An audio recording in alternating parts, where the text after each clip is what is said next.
Muy buena, bueno, ya son buenas tardes. Qué rápido se nos fue el tiempo, ¿verdad, familia?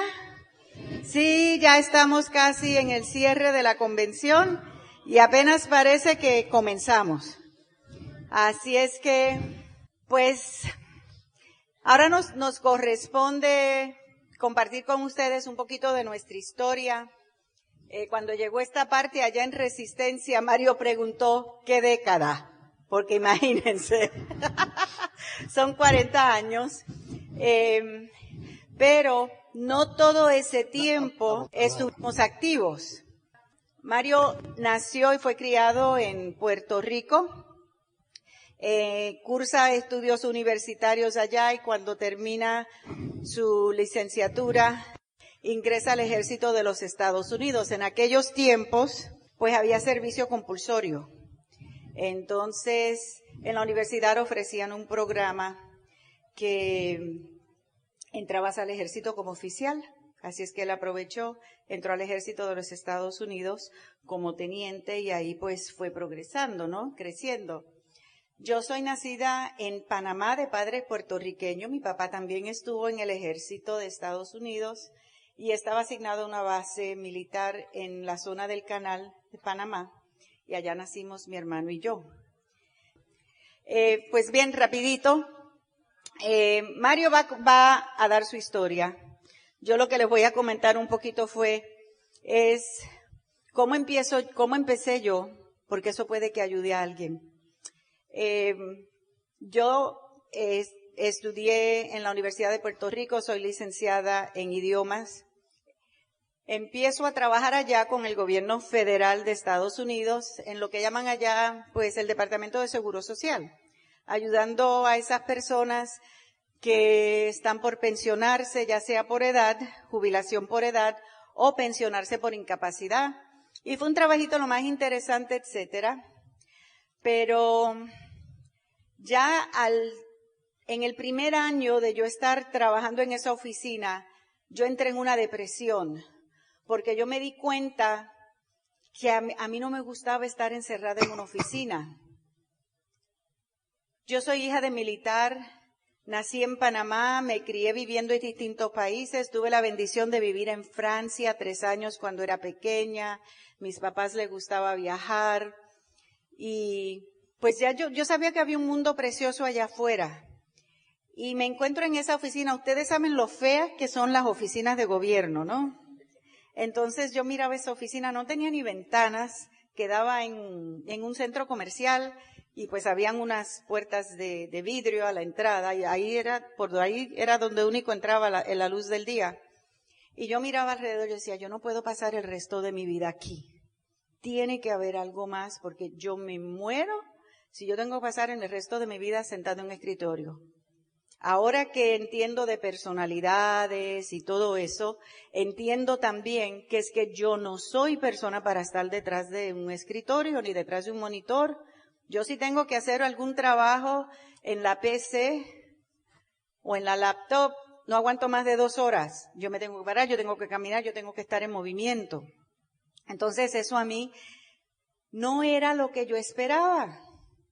Pero desde pequeña me habían programado, tú vas a terminar tus estudios, vas a estudiar mi papá siempre decía que cuando él se jubilara del ejército, nos íbamos a vivir a Puerto Rico, él amaba su Puerto Rico. Vas a la Universidad de Puerto Rico y pues vas a obtener tu título. Y entonces esa fue mi programación y eso fue lo que hice. Pero nadie me había hablado nunca de metas. Ellos pusieron esa meta para mí, pero yo no tenía meta. Y yo no tenía sueños. Y yo no sabía qué era soñar. Y pues de ahí me traslado a Estados Unidos, de ahí me traslado a trabajar en Alemania. Estuve en Alemania 3 años y aproveché ver cuánta cosa pude. Aprendí a esquiar en escuelas de esquiar en Austria y en Suiza. O sea, yo me disfruté esos 3 años en Europa. Regreso a Estados Unidos, mis papás vienen a visitarme y eran muy amigos de Mario, porque mi papá y él estuvieron juntos en el ejército. Mario era capitán iniciando su carrera, militar y mi papá ya estaba a punto de jubilarse. Yo creo que en esa época, eras un poquito más joven que ahora, tenías unos 28 años, ¿verdad? Por ahí. 7 años atrás. 7 años atrás. Y yo creo que yo tenía unos 12 o 13 años. O sea, Mario ha dicho públicamente que cuando nos casamos él me llevaba casi 15 y ahora solo me lleva 2. Entonces yo le dije, pues eso no es justo, porque él se quedó en 35 y yo pensaba quedarme en 29, entonces me está obligando a quedarme en 33. Yo digo, no, eso no es así. Pero de todas formas, las familias se conocen, forman una amistad y Mario fue amigo de mis papás de toda la vida. Las vueltas que dan la vida me vienen a visitar y yo estaba viviendo como a 1:30 de Atlanta, de donde vivía Mario, él estaba en Atlanta, ya se había jubilado del ejército, y ellos pidieron si los podía llevar a ver a Mario, porque de todas formas, para ellos regresar a Puerto Rico, el aeropuerto está en Atlanta. Entonces, pues, se hicieron las llamaditas, etcétera, y después que estamos allá, surge la pregunta a Mario. Le dije, ¿qué hace una persona con tus títulos? O sea, teniente coronel jubilado y su carrera militar fue espectacular. Doctorado en Derecho Corporativo. Fue el primer presidente de la Cámara de Comercio Latina, Hispana, para el estado de Georgia, muy involucrado en actividades cívicas, etcétera. Y digo, ¿qué hace una persona como tú en un negocio de jabón? Porque yo lo que conocía eran los productos porque me los había mencionado mi mamá, yo ni siquiera los había usado yo. Y entonces, él sabiamente, tú eras ya platino, ¿no? Ya tú eras platino cuando, ¿sí? Platino rubí. Platino rubí. De todas formas, él me dice, si tienes interés y no es mera curiosidad, regresa después que lleves a tus papás al aeropuerto y yo te explico. Pero cuando estamos saliendo me pone un audiocassette en las manos. Y hasta el día de hoy yo no recuerdo el título, pero él supo qué cassette me puso en las manos y me dice, escúchalo, camino al aeropuerto. Él me sugirió, haz esto. ¿Por qué? ¿Cuántas veces ustedes le han puesto un audio en las manos a alguien? Y dice, mira, en algún momento cuando puedas, me gustaría. No, él me dijo, escúchalo, camino al aeropuerto. ¿Saben algo que yo emprendí también en mis inicios en el negocio? Que todos estamos acostumbrados, que tanto en la escuela como en el trabajo hay alguien que nos está diciendo lo que tenemos que hacer. Y esa es la programación que tenemos. Y entonces, ¿qué pasó? Pues él me dice, escúchalo. Me dijo lo que tenía que hacer. Y yo lo escuché. Picó mi interés, regresó y ahí me enseñó el plan. El plan en esos días, miren, era como 2 horas y se hablaba de tantas cosas y todos los bonos y qué sé yo, y se usaba un pizarrón blanco que ahora asumo que lo usan para capacitación con el plumón. La cuestión es que cuando termina eso, yo no entendí nada. Ayer le decía, yo no soy numérica. Yo no tenía un sueño, pero estaba frustrada y estaba deprimida porque no tenía una meta, no tenía dirección en mi vida, estaba muy descontenta y decía, ¿y ahora qué voy a hacer con mi vida? Yo no quiero trabajar para nadie. Vi que había una oportunidad, que se podía ganar dinero y sabía que a él le funcionaba porque las familias se conocían.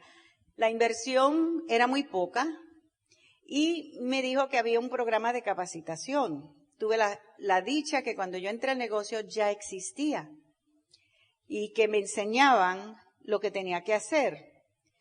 Yo no estaba segura si yo podía hacer un negocio porque venía también de esa programación en mi hogar de que en la familia no éramos emprendedores, éramos asalariados. Y entonces eso fue algo que yo tuve que vencer. Pero yo sabía que si alguien me enseña a hacer algo, yo puedo aprender porque yo fui buena estudiante. Y digo, pues no tengo nada que perder. Vamos a ver. Compré en esos tiempos, lo llamaban el six-pack, que era el paquete de inicio. Compré mi estuche, compré el paquete de inicio. Y el paquete de inicio tenía una cita que nunca he olvidado en la portada. Decía, la mente del hombre estirada a una nueva idea jamás regresa a la misma dimensión. Cuando tú ves esto y has estado involucrado en esto, jamás se te olvida. ¿Cuántos de los que están aquí han estado en el negocio anteriormente y quizás esta es la segunda o la tercera vez que lo estás seguro? Porque eso no se va. Ya te hicieron una cirugía, ya te enseñaron algo diferente y abrieron tu mente. Entonces, habían 6 cintas y había un libro, La magia de pensar en grande. Ese libro impactó mi vida porque me lleva al capítulo 2, creo que es el 2 o 3, que es el capítulo sobre excusitis. ¿Lo recuerdan los que han leído el libro? Cuando yo, como les dije, yo estaba muy deprimida, me sentía como un velerito sin rumbo. Y en ese capítulo, David Schwartz me dice, tú tienes exactamente lo que tú quieres. Porque si tú quisieras algo diferente, estarías haciendo algo para cambiar tu circunstancia. Y yo recuerdo que yo cerré el libro y yo dije, no, esto no es cierto porque esto no es lo que yo quiero. Yo quiero algo diferente a eso. Y seguí leyendo ese capítulo y les admito que no pasé de ese capítulo. Yo lo cerré y yo dije, ok, porque yo no creía en libros de autoayuda. Yo veía esos libros de autoayuda en librerías, por ejemplo, Piense y hágase rico, de Napoleon Hill. Yo veía ese libro y decía, ajá, sí, ya, piense y hágase rico. Qué locura. Era muy escéptica. Pero ese capítulo cambió mi vida y me tomé la decisión, ok, yo lo voy a intentar, voy a abrir mi mente, voy a tener una actitud diferente y vamos a ver a dónde me lleva esto. Fui muy buena estudiante. Mario dice que se asustaba un poquito cuando él me explicaba qué hacer porque yo hacía las cosas exactamente como él me decía. Porque si algo yo entendía era que yo no sabía hacer esto y que yo necesitaba que me enseñaran. Y yo tomaba nota y muchas veces él me decía, él dice, como tú hacías las cosas exacto como se te aconsejaba, él me preguntaba, después que de la asesoría, él decía, ok, repíteme lo que te aconsejé, lo que te sugerí, ¿qué es lo que vas a hacer? Entonces yo se lo repetía y así él estaba seguro que yo había entendido. La cuestión es que sin entender el negocio, sin ser numérica, creo que ayer les mencioné que yo me memoricé el plan como papagayo y lo daba un excelente plan, pero todavía habían cosas del plan que yo no entendía ni por qué estaban ahí. Pero califiqué al 25% en 82 días. Yo trabajé en negocio, lo trabajaba 6, 7 días a la semana. Tuve que aprender contactos en frío. Yo acababa de regresar de Alemania, casi no conocía a nadie, así es que tuve que aprender contactos en frío. Y me preguntan, Betty, ¿cómo hacías? Yo digo, mira, habían unas sugerencias en los audios y en el material de inicio de cómo invitar. Y entonces yo practicaba en voz alta frente al espejo, hasta que yo me escuchaba a mí misma y sonaba con confianza y sonaba natural, sonaba a mí. Y me memoricé todo eso que daban de, si te preguntan esto, contestas esto. Si te preguntan esto otro, tú contestas esto. Entonces, yo me preparé y tuve mucho éxito en mis invitaciones. A Mario le sorprendía porque me llamaba de Atlanta y decía, ¿cuántas personas tienes invitadas? Y yo le decía, pues, tengo 8. Y me llegaban como 7 o 8. Y él dice que él pensaba, invitó 8, si tiene suerte le van a llegar 2. Y llegaban 7 o 8, y él dice, después de la segunda, hizo 3 reuniones para mí y ya. Hizo mi seguimiento, y a base de mi seguimiento, yo hice el primer seguimiento después de mi primera reunión. Yo preparé mi melancólica, preparé mi bosquejito, estos son los pasos, taratata, entonces yo me senté, yo hice el primer seguimiento. Y auspicié mi primera persona. Entonces, pasó el tiempo, me tengo que ir de esa área, me mudo a Filadelfia, con el tiempo regreso a Atlanta, y para hacer una historia corta, o sea, Mario pasó por un primer matrimonio, yo no sé ni cómo terminamos enamorados y casados, sinceramente, no sé qué pasó, él se ríe porque él recuerda que una noche, ya después de casados, habíamos terminado de cenar y yo estoy recogiendo la cocina y estoy lavando los platos y él me oye decir en voz alta, Dios mío, yo me casé con Mario Orsini. Dios mío, yo me casé con Mario Orsini, el amigo de mis papás. Mi mamá quedó de cama cuando fuimos a Puerto Rico. En serio, o sea, cuando fuimos a Puerto Rico a decirle que nos habíamos enamorado, que nos queríamos casar, mi mamá quedó de cama. Y ella decía, ay, como amigo sí, pero como yerno no. Yo lo quiero mucho, pero como yerno no. Porque ella conocía la vida que había vivido Mario Orsini. O ella pensaba conocer la vida que había vivido Mario Ella Orsini. no la conocía, si no, no me deja casar. No, le da un infarto si ella lleva a saber la vida que realmente que ha vivido este hombre. Yo le digo a Mario, tú puedes escribir una autobiografía y nadie va a creer que tú has hecho todo lo que has hecho, has sobrevivido todo lo que has sobrevivido y estás vivo para contarlo. Porque realmente, o sea, Mario vivió una vida muy mundana, en el ejército tuvo pues misiones peligrosas y todo eso. Pero en fin, Mario pasa por un periodo de sabático. Nunca ha estado fuera del negocio. Eventualmente él deja ese primer negocio a su familia y todavía de ese primer negocio que no lo está trabajando nadie, por lo menos el código de él no lo trabaja nadie, pero todavía ese negocio produce. Porque hay una línea de auspicio. Si tú eres nuevo y tu línea de auspicio te quiere ayudar, déjate ayudar, no te quieren robar tu gente, no te quieren robar el negocio. Es para ayudarte a arrancar. Entonces, pues inicia un sabático y durante ese tiempo de inactividad, estamos en una casita alquilada porque habíamos perdido un negocio, tuvimos unas pérdidas que quedamos, ¿fue cuánto? 3.8. 3.8 millones de dólares en deuda, o sea, se perdió todo. Mario dijo ayer, bueno, no lo perdimos todo, yo sabía dónde estaba, se lo llevó el banco, pero, o sea, familia, vivimos con amigos por 9 meses. Jamás en mi vida yo pensé que iba a pasar por una experiencia así. Mujer inteligente, educada, capaz, este hombre tan capaz. Y ahí estábamos viviendo con amigos, porque cuando tú pierdes todo y se daña tu crédito, nadie. O sea, nosotros fuimos a un lugar a alquilar un apartamento y teníamos el dinero en efectivo para pagar por adelantado y no lo quisieron recibir. Un año por adelantado. Podíamos pagar un año por adelantado, no lo quisieron recibir. Entonces, pues terminamos con estos amigos que los conocimos en la iglesia y hasta el día de hoy son nuestros mejores amigos. Tuvimos 9 meses con ellos y entonces alquilamos esta casita y estamos haciéndole unos arreglos para tener una oficinita porque nos estábamos preparando para hacer el negocio. Cuando ya tú has hecho el negocio. Yo quiero que ustedes sepan que deudas, por grandes que sean, no es una razón o una excusa para no hacer el negocio. Al contrario, es una razón para hacerlo. Yo no sé dónde está tu situación económica, pero yo sé que hasta 3.8 millones de dólares todavía tú puedes hacer el negocio. 3.9 no sé, pero 3.8 sí. ¿Okay? Tú lo puedes hacer, no importa dónde estés. Pero de la misma forma, miren, les voy a decir algo.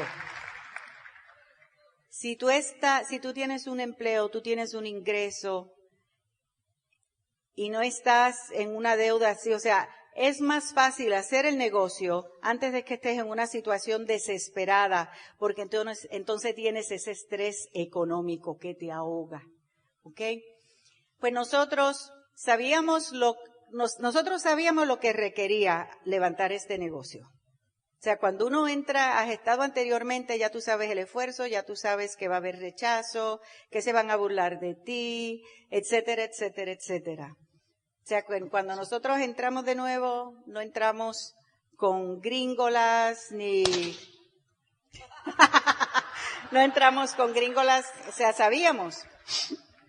Y pues nos reactivamos por ahí creo que fue como 91, 92. Ya estábamos dando charlas motivacionales, ¿ok? Pero tomamos una decisión en serio, con compromiso de retomar el negocio y entonces empezamos a trabajar por ahí 90, 91, 92. Es más, ya teníamos un grupito porque hubo personas de Atlanta que estaban en el negocio, se habían salido y se pasaban llamando a Mario, el día que tú vuelvas a empezar, yo me auspicio contigo, Anyway. Y en el 94, el 12 de mayo de 1994, el auspiciador de nosotros, el PIB más alto en ese momento en Latinoamérica, se fue para otro multinivel. Ese mes que él se va para otro multinivel, había salido la foto de ellos en la portada de la revista de Amway a nivel de todo Latinoamérica como el PIB más alto de Latinoamérica. El que se va no hace falta. Okay. El que se va no hace falta. Aquí nosotros seguimos. Y aquí estamos como doble diamantes, con un montón de diamantes en nuestro negocio. ¿Ok? No permitas que nadie te robe tu sueño. No permitas que nadie te robe tu sueño. Y el próximo en línea, porque violó reglas y principios comerciales, Amway le dijo que era momento de retirarse. En otras palabras, le canceló el código. Y él se fue y nosotros nos quedamos. Sí. Así Y hoy tenemos una de las organizaciones más grandes en toda Latinoamérica, simplemente porque nos quedamos. Yo digo, miren, yo creo que nosotros realmente, lo único que ofrecemos de ejemplo, yo creo que el ejemplo más fuerte que nosotros damos es perseverar. Perseverar no importa qué, contra viento y marea, altas y bajas, entró un multinivel y te llevó un montón de gente, o te piratearon gente y te llevaron un grupo enorme, tú te quedas, porque el único que pierde es el que se raja. El único que pierde es el que tira la toalla. Algunos de ustedes están preocupados porque 3 gatos se le fueron para otro sitio.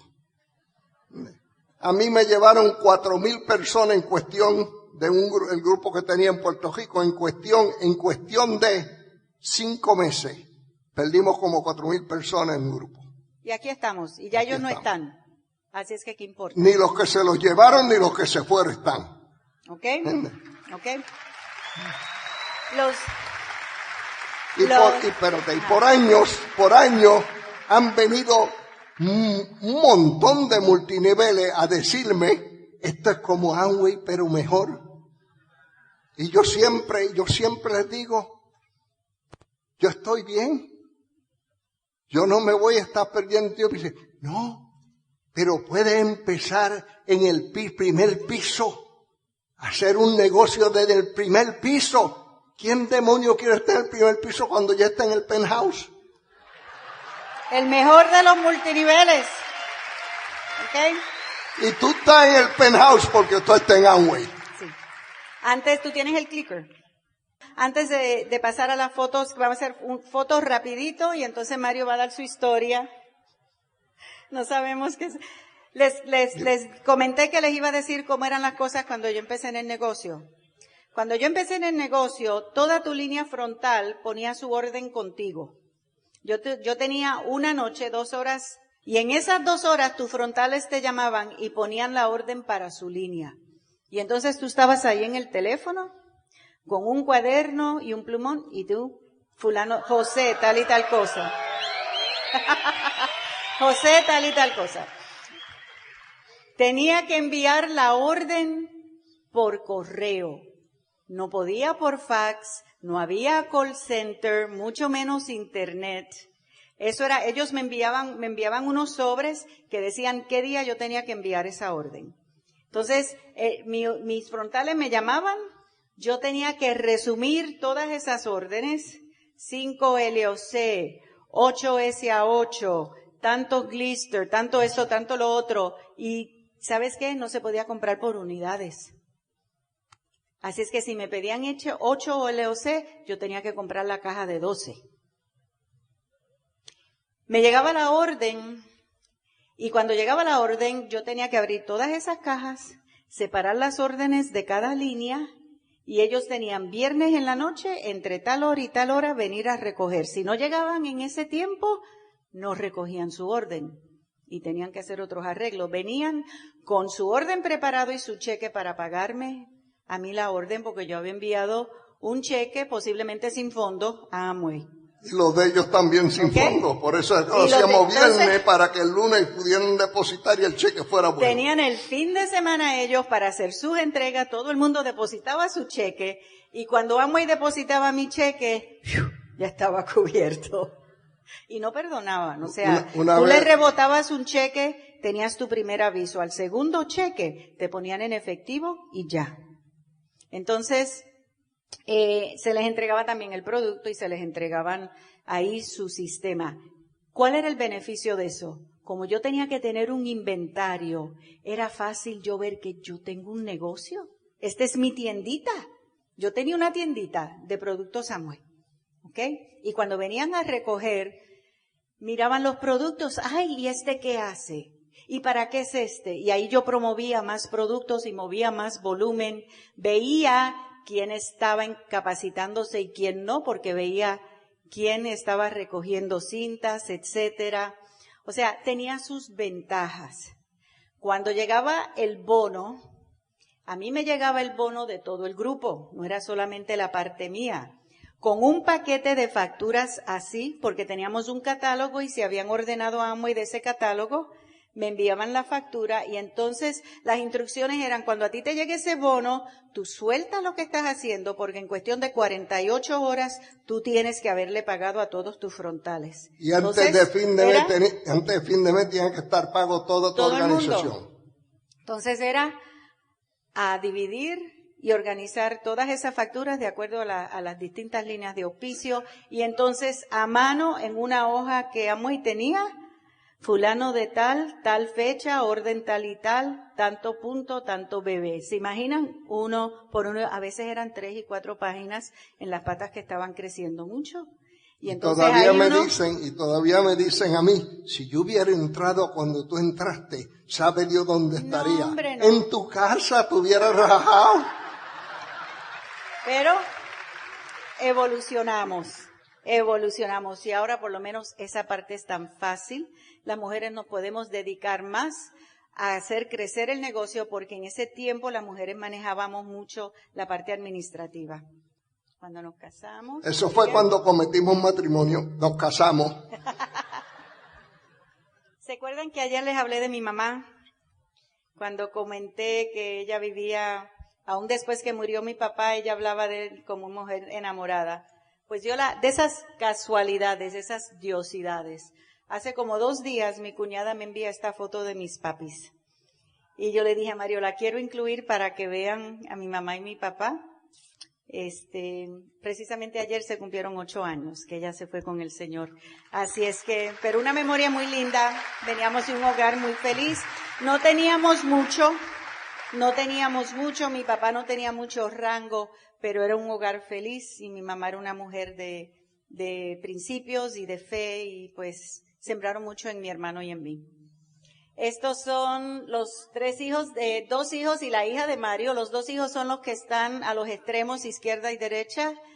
Enirli es la que está al lado mío y el esposo de ella atrás. Eso fue en un cumpleaños que le celebramos a la hermana mayor de Mario. Estos son los nietos. Ya hay bisnietos. Hay 3. Ya algunos me están alcanzando en edad. Sí. Ya ahorita el mayor, en unos años, el mayor te alcanza, que es el que está a la derecha ya en la escalera. Ese que está ahí es el grupo original de Latin 4 Plus. Es un grupo musical que yo creé hace un montón de años, poco después de Colón llegar a América. Yo soy el que está atrás en el medio, tocando el güiro. Yo quiero que sepan que yo no toco güiro. Eso es para el retrato nada más. Yo toco guitarra, o tocaba. Digo tocaba porque últimamente llevo años ya sin tocar. Pero ese era el grupo. Y mi hermana iba a tener un cumpleaños, y el que está a la izquierda al final es como un hermano menor mío. Yo lo ayudé en el ejército, todo ese grupo estaba en el ejército, lo formé en el ejército. Empezamos como una banda folclórica tocando en la iglesia. y eventualmente nos ofrecieron un contrato y creamos un grupo para Floor Show. Me los llevé para Corea. Cuando me mandaron a Corea, allá tuvimos contratos, programas de televisión, tocamos en hoteles, hicimos la apertura de Korean Airlines, la línea aérea de Corea, cuando hicieron sus vuelos internacionales, éramos famosos. ¿Entiendes? Pero duramos más que año y pico. Y se retiraron, salieron del ejército. Todos ellos siguieron en la música. Yo seguí en el ejército. Pero mi hermana, el que está en la izquierda al final y el que está en cuclilla a la derecha al frente, y yo nos reuníamos de vez en cuando, y cuando iba a Puerto Rico, mi hermana siempre me decía, búscate a Joe y vamos a hacer un jolgorito. O sea, va a ser una fiesta, vamos a hacer, a reunirnos y cantar y tocar y comemos juntos. Y yo lo llamaba.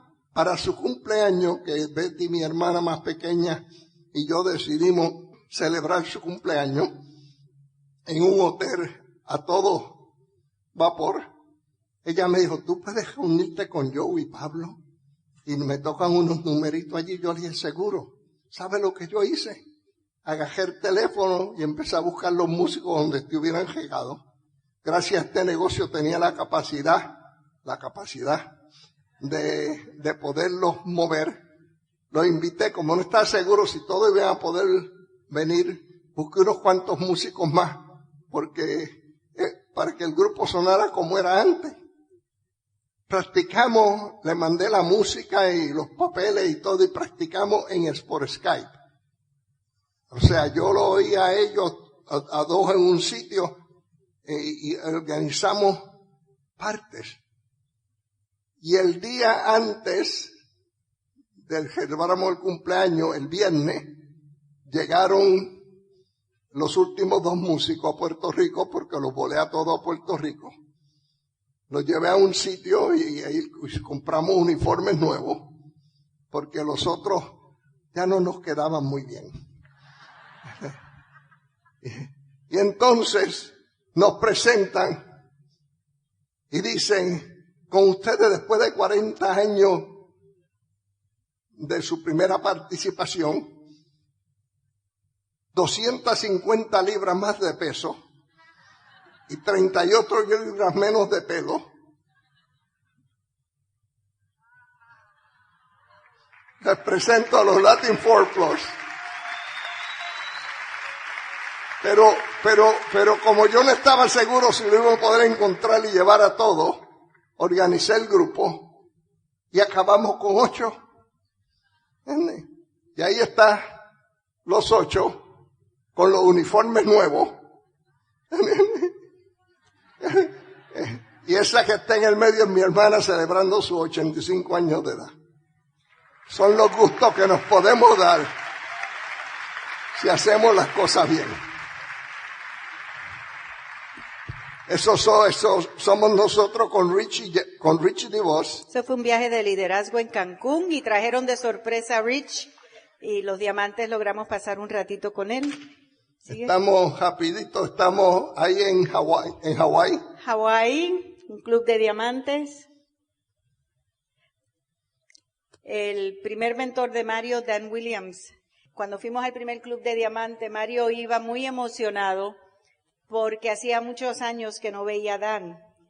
Y nos encontramos con él, a los dos hombres le sudaron los ojos. Cuando Dan vio que Mario se acercaba, lo miró, se sonrió y le dijo, coronel, yo sabía que tú llegabas.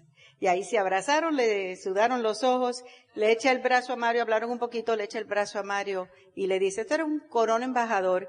Cuando yo entré al negocio, él tenía uno de los negocios más grandes. Es más, un negocio más grande que Dexter en ese tiempo. Le echa el brazo a Mario y le dice, Mario, ustedes me darían el honor de poderme sentar con ustedes a cenar esta noche. Mira qué calidad humana, qué humildad. Ya él, pues, fue uno de los pioneros, también ya se fue con el Señor, pero tenemos unas memorias preciosas. Aquí estamos con Tim Pauli, un aplauso. Eso fue un viaje de liderazgo en Nueva Orleans. Seguimos. Parte de sus líderes, su familia y comercio. Eso fue un viaje de liderazgo de Estados Unidos en Las Vegas. Seguimos aquí con Tato y Patsy. Un aplauso, por favor, para Tato y Patsy. Seguimos. Y aquí está Mario con Barto, Trini y Soraya. Barto, eso fue en Suiza. Eso que esté en la copa esté condimentado. Un viaje precioso. Seguimos. Aquí estamos, primer Club de Diamante de Silvia y Jorge. Y en el fondo, la ciudad de Praga. Qué viaje tan maravilloso. Y qué lugar tan espectacular para el reconocimiento. Amway alquiló un palacio. Y eso fue increíble. Eso la historia la pueden hacer ellos.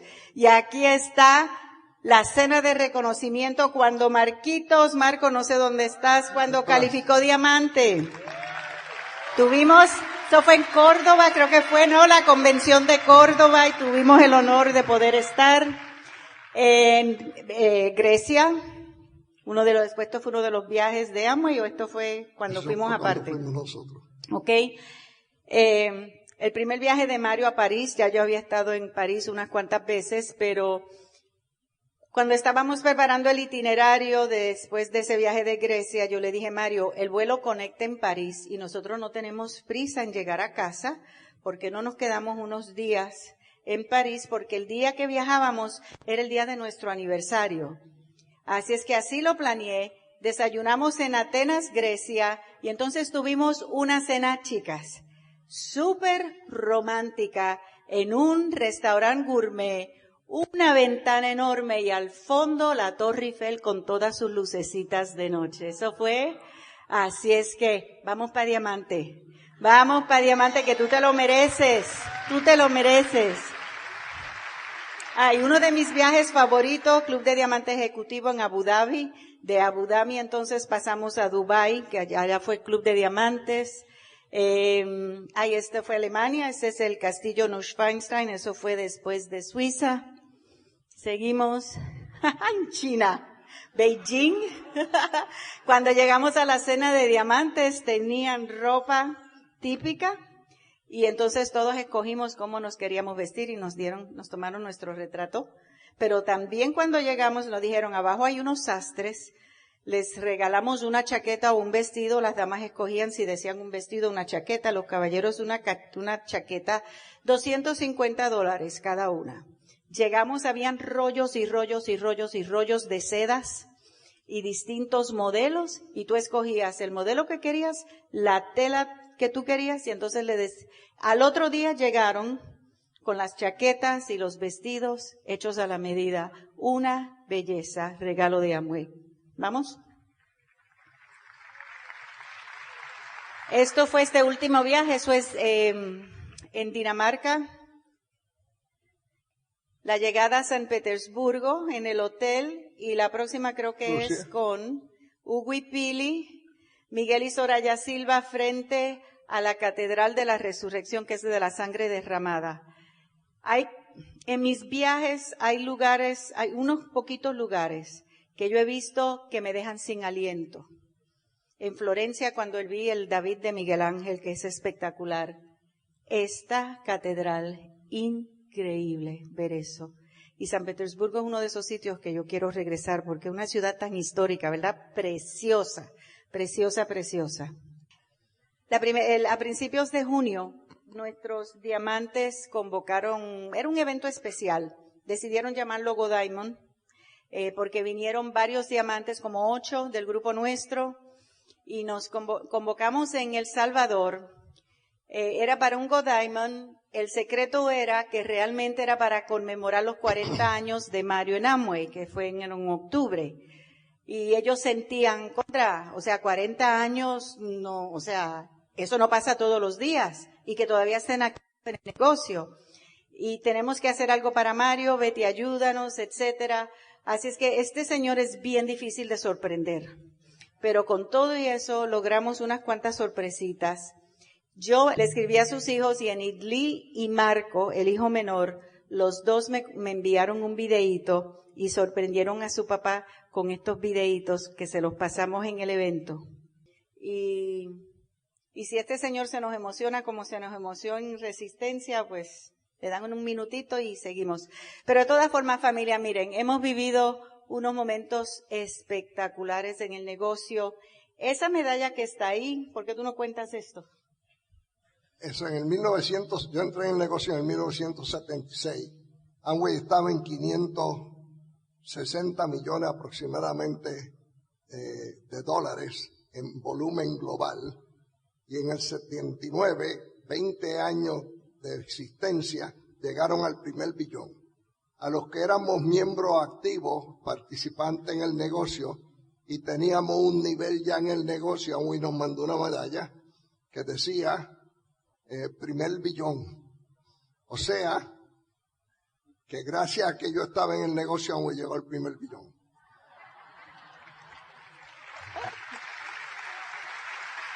En 4 años, 10 años, pero a Amway se le cayó el negocio de 1 billón a 580 millones aproximadamente en el 84. Tuvo un bajón así. Hoy está en billones, ¿verdad? No quiere decir que no te preocupes por la alta y baja del negocio, es parte del ciclo. Es parte de un proceso cíclico en el negocio. En el próximo año, en el próximo década, o sea, en el 1990, 30 años en el negocio, los primeros 20 el primer billón, los próximos 10 años el segundo, en el 91 el tercero, y en el 92 el cuarto. Y seguimos creciendo constantemente hasta que llegó el proceso de Quick Start. Cuando cambiamos la marca. Pero lo que le estoy diciendo, dicho sea de paso, me sorprendió porque yo no estaba activo en el negocio cuando hicieron el segundo billón. Lo hicieron sin mí. No te rías, lo hicieron sin ti también.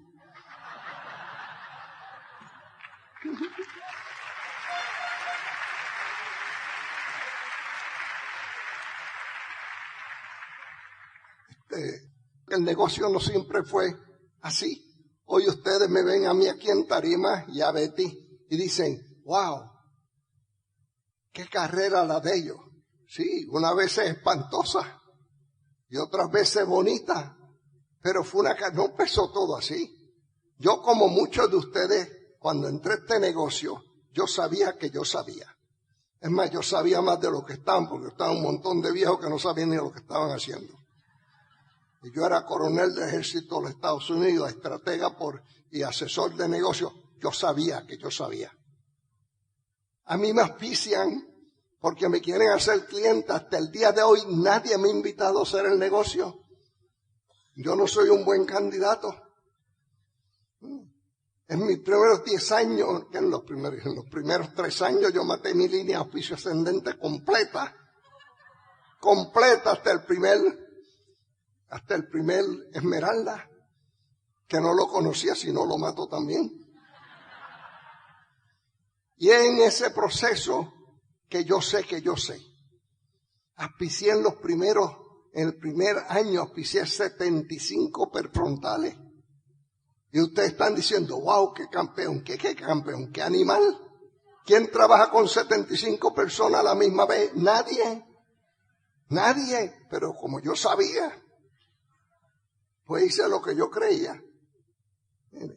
El primer plan, vino el auspiciador de nosotros, que era un piloto de la línea aérea, me quería ser cliente. Y esa noche yo había estado en otros negocios que no voy a contar mucho de eso ahora por tiempo. Todos habían sido un éxito rotundo. Tuvimos uno de zapatos vendidos por catálogo. Vendimos 3 pares. Yo compré uno. Mi socio compró otro y regalamos el tercero. Teníamos unas baterías, unos líquidos de batería que se lo echábamos así a la batería cuando se descargaba. Y en cuestión de 10 minutos se recargaba la batería. En invierno eso es espectacular. Compramos una franquicia, nos costó un montón de plata. Porque yo Fui y lo aprobé, agoté la batería de mi carro de las luces prendidas y por otro día le eché la gotita. ¡Bum, bum! 3 meses después se me agotó la batería, busqué mi gotita, cuando miré para el piso había un charco abajo, se me había defondado la batería. Tuvimos que llamar para atrás a toda la gente que le habíamos vendido, nos demandan. Compramos unos perfumadores que era lo mejor que tú podías encontrar para la vista. Para el olfato no hacían nada. Eran preciosos. Pero te metes la nariz en el potecito para poder sobrellevar el ambiente. En ese momento que me enseñan el negocio, yo llamo a un amigo mío que era mayor del ejército, Luis Rodríguez, y yo le digo, Gordo, P.K. Willis, que fue el auspiciador, ¿quiere compartir con nosotros un negocio? Vente. No, quiere enseñarnos a nosotros de un negocio. Me dijo, vente. Y él llegó con los perfumadores porque tenía un almacén lleno. Hizo una demostración allí, puso un display que yo que sabía que no funcionaba, por poco me meto de nuevo. Ese era el mejor vendedor del mundo. Una vez vendió el jacket que yo tenía puesto en una fiesta. Me dijo, Mario, ¿cuánto pagaste por ese jacket? Yo te estoy hablando en el tiempo de George Washington. Era un jacket de esos de cuadritos, precio. Yo le dije, $32. Y me dijo, nos estamos ganando 10 y si tira la corbata nos ganamos 2 más. En otra ocasión vendió el carro en que íbamos a trabajar. Y yo le dije, ¿cómo tú vendes ese carro? Y él me dice, pudo haber sido peor. Y me dijo, ¿qué pudo haber sido peor? Y yo vendí el mío, pude haber vendido el tuyo. El tipo era un fenómeno vendiendo. Cuando íbamos a trabajar por la mañana, elaborábamos un catálogo que teníamos de Amway y decía, de esta página, donde abre la página, ahí yo voy a vender. Un día abrió la página y salió en ropa interior y una página de derecha era brasieres. Y él dijo, esto lo vamos a vender hoy. Yo le dije, a mí no me metas. Yo no quiero saber. Vendió 32 pares de brasieres. 32 ese día. Yo no le pregunté cómo. Hasta el día de hoy no sé. Yo me lavo las manos como Pilato. Era espectacular. Y en ese momento, llegan a presentarnos para hacernos clientes. Y Rodríguez empieza con su presentación, no deja hablar a aquel otro.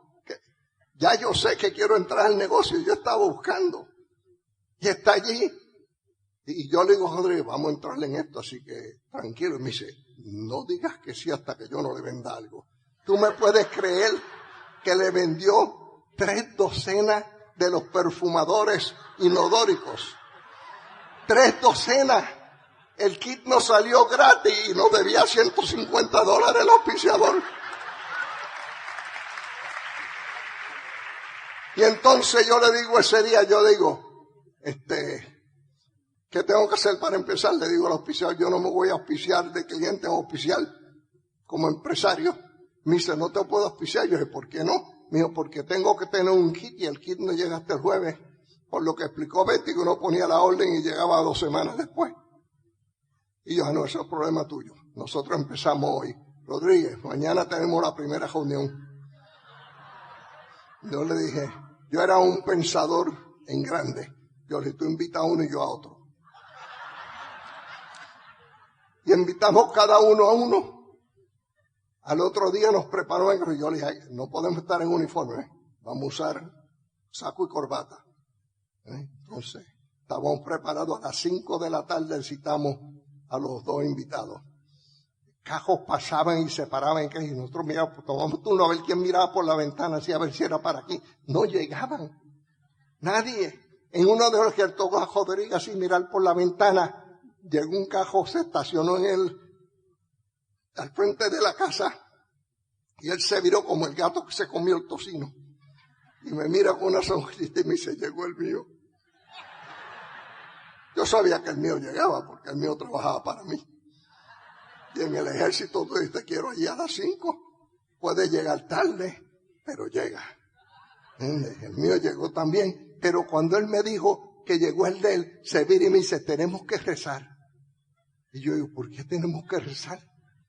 ¿Entiendes? Yo no tenía muy buena relación en esa época con el de arriba. Yo creía en Mario Orsini. ¿Entiendes? Y entonces, él me dijo, Rodríguez, tenemos que rezar. Y yo soy un pensador rápido. Y yo le dije a la esposa de él, búscame la Biblia. No había visto una Biblia en mi peja vida. ¿Entiendes? Y abro la Biblia y donde sale en eso entra. Juan, pues yo le dije, ¿por qué? Me dijo, porque es pastor. Y yo abro la Biblia, sigue en eso él entra y yo empiezo a leer la Biblia. En donde estaba, cuando terminé, leí 3 o 4 versículos. Le dije, si tienen alguna pregunta. La ignorancia es atrevida. Si tienen alguna pregunta, nada. En eso llegó el mío. Y Rodríguez, yo le digo, Rodríguez me dice, ¿qué hacemos ahora? Yo le digo, yo voy a dar el plan. Me dijo, ¿qué plan? Yo nunca vi el plan hasta que estaba el 15% en el negocio. Yo no sabía ni cómo se hacía esto. Yo sabía que se hacía, pero no cómo. Y él me dijo, yo voy a dar el plan.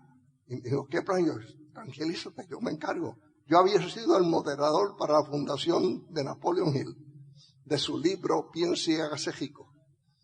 Ahí hay 6 capítulos. Hay un capítulo que se llama Los 6 fantasmas del miedo. ¿Verdad? Y entonces yo decidí que de eso era que iba a hablar. Y Rodríguez me dice, ¿y qué yo hago? Yo le dije, tú luces inteligente y me aplaudes de vez en cuando. Y entonces empiezo el plan con los 6 fantasmas. Eran las 5:30 de la tarde cuando empezamos. Entonces uno tiene que tener una introducción, uno no empieza hacia lo loco. ¿Entiendes? Y yo le dije, esta tarde vamos a compartir con ustedes el por qué la mayor parte de las personas no logran éxito en la vida. Ahora tienes que ser dramático. Los 6 fantasmas del miedo. Y entonces empiezo con el primer miedo. ¿Verdad? Y yo estoy hablando, estoy inspirado. Y a las 9 de la noche, después que termino el tercer fantasma y voy para el cuarto, Rodríguez llega y dice, time out. Yo lo miro, ¿qué pasó? Me dijo, son las 9, no hemos comido. Yo fui a Kentucky Fried Chicken y aquí tengo comida. Y yo siendo el líder que soy, dije, todo el mundo para la cocina. Y no fui mal, y me acordé que mi programa favorito, Bonanza, ¿entiendes? Iba a estar en televisión esa hora y yo le dije, Canal 36. Y Rodríguez lo puso. Vimos el programa completo, porque tú no tienes falta de respeto a nadie, le cortas la televisión a mitad de película. Vimos el programa completo. ¿Verdad? Y a las 10 de la noche empezamos con el cuarto fantasma del miedo. A las 12:15 de la madrugada acabo el sexto fantasma y tengo que cejar. Ahora el cierre es importante. Y yo digo, Luis y yo hoy hemos compartido, porque hay que cambiar la voz. Luis y yo hemos compartido con ustedes hoy la razón por qué la mayor parte de las personas no logran éxito. Los 6 fantasmas del miedo. Nosotros estamos dispuestos, si tú estás dispuesto a vencer el miedo de la crítica social, Luis y yo te ayudamos a un éxito rotundo. Juntos caminamos por el sendero del éxito. Juntos subiremos las montañas hacia la cima juntos. Juntos seremos libres. Juntos seremos ricos. ¿Quién está conmigo? ¡Yo! Gritaron los míos.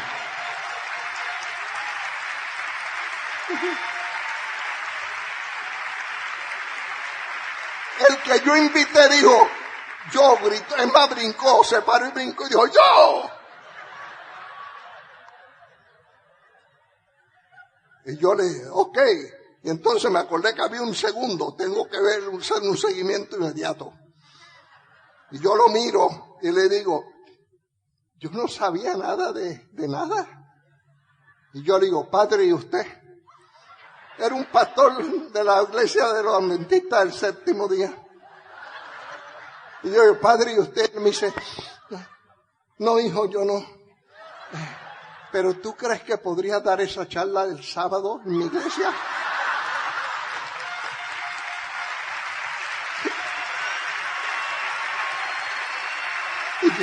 Y yo le dije, yo no, pero Luis va.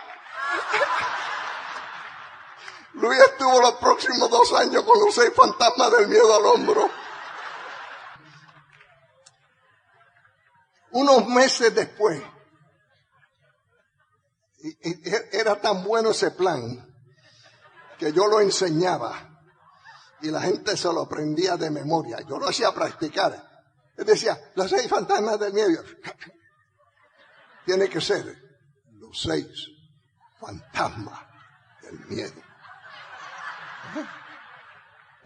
Hasta que lo entrené.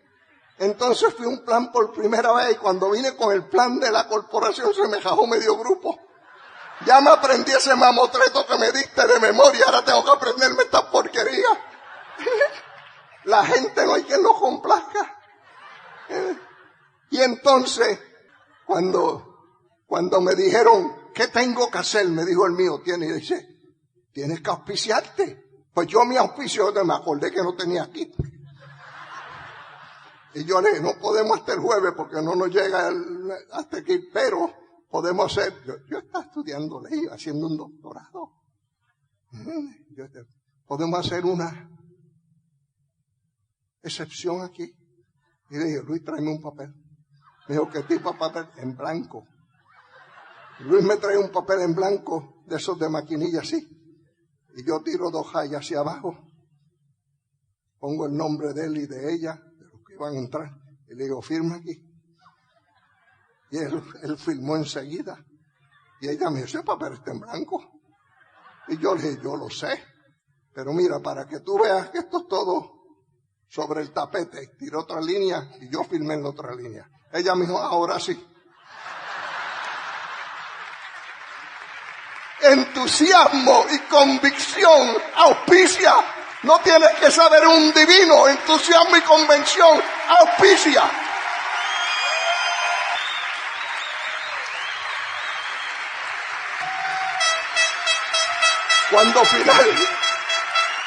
Cuando finalmente vi el plan, cuando entré, alguien dijo, estaban felicitando a alguien, y yo le dije, ¿qué pasó?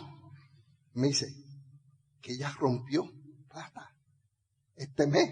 Yo dije, ¿cómo se llama? Se llama Chelsea. Yo fui, Chelsea, felicidades. Yo era así medio presentadito. Le dije, felicidades, Chelsea. Y ella me dijo, ¿y tú quién eres? Y yo le dije, yo soy Mario Orsini. Y me dijo, ¿y cuándo tú rompes? Yo no sabía ni qué quería decir eso. Así que yo le dije, este mes. Y en vez de quedarse callada, la condena se para. Y dice, atención. Este es Mario Orsini, rompe este mes. Y todo el mundo aplaudió y me felicitaron. Se sintió muy bien, ¿sabes? Y entonces, estamos ahí a punto de... Yo llego a casa y llamo a Luis y le digo, Luis, este mes rompemos. Y Luis me dice, ¿qué? Y yo digo, rompemos en el negocio, llegamos a plata este mes. Luis me dice, ¿tú sabes qué nivel estamos? Yo, no, me dijo, tenemos 600 puntos y era el 15 de mes. Y yo le dije, ¿cuánto necesitamos? Y me dijo, necesitamos 7,500. Y yo, pues lo hacemos porque ya yo di mi palabra. Y me aplaudieron. Sí. Y entonces me quedaban 14 días. La película de ese edificio que se quema con Paul Newman, Fuego en el Infierno, que sé cómo se llama. ¿Cómo? En la torre. Infierno en la Toja, esa era. Se acaba de salir. Todo el mundo está viendo ese teatro. Luis, que era un mercadeo, una mente de mercadeo extraordinaria, dijo, salió esa película y acaban de salir para nosotros los detectores de humo. Hicimos un montón de flyers y los 7 gatos que teníamos en la organización se pararon en los teatros que estaban enseñando con los nombres de nosotros y pasábamos flyers. Tuvimos volumen por 3 meses cogidos. Agotamos la existencia de los... Hicimos en cuestión de una semana, hicimos todos los puntos que teníamos que hacer. ¿Por qué? Porque cuando la meta se establece, las circunstancias no importan.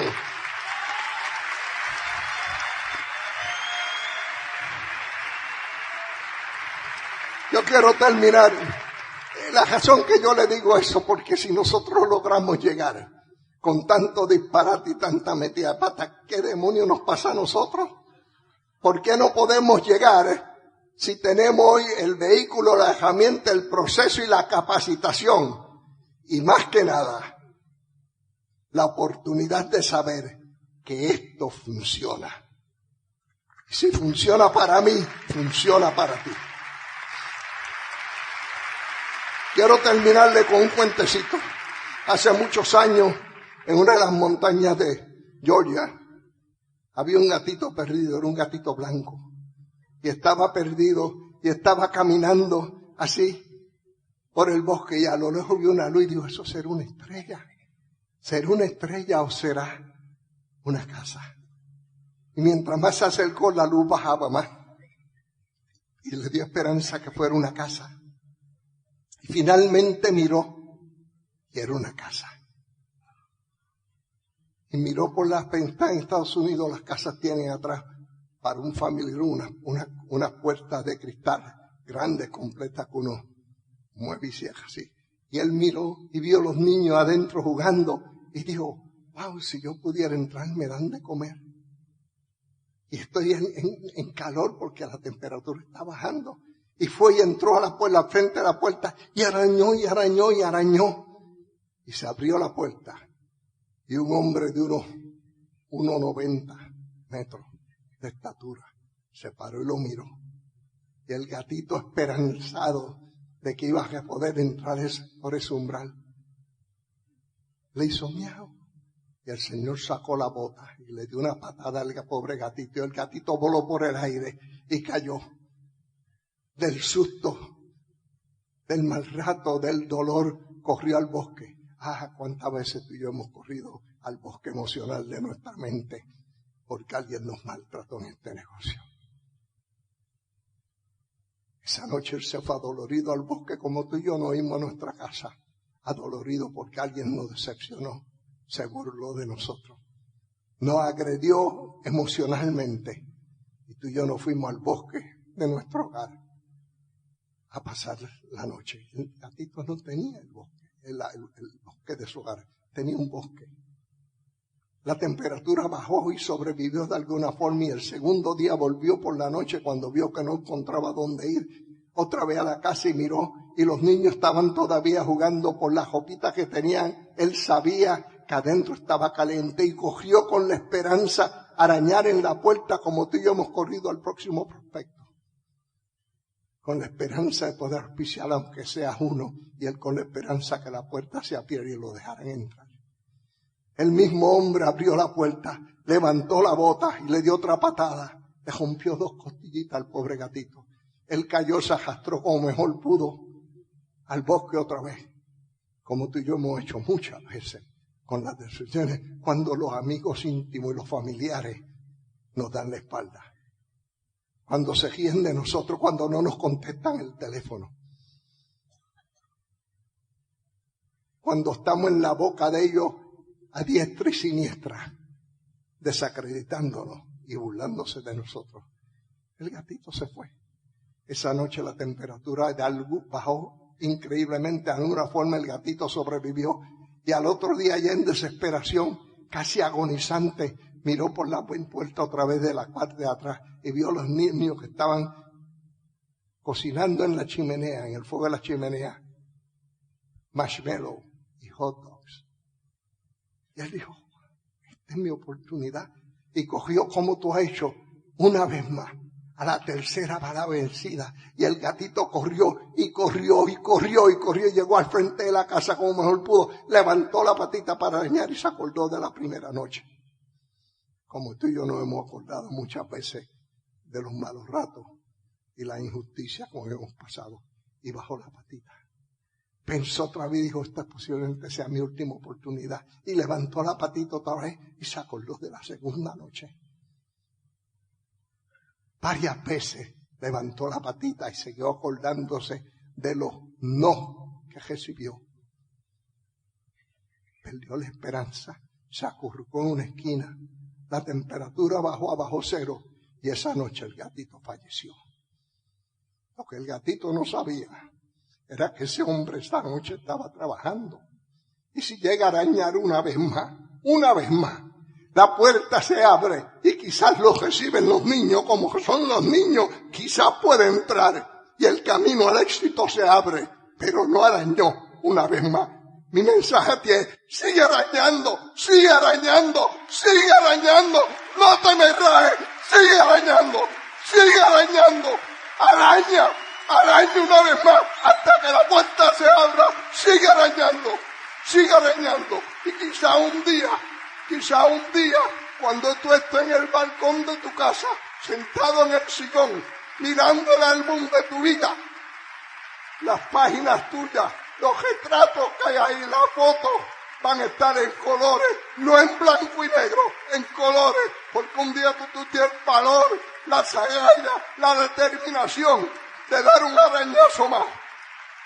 Y cuando tus hijos ven ese álbum y tus nietos ven ese álbum, sabe que abuelo y abuela son unos campeones que se pararon por el bienestar de ellos y de la generación que viene detrás, y que Dios me lo bendiga.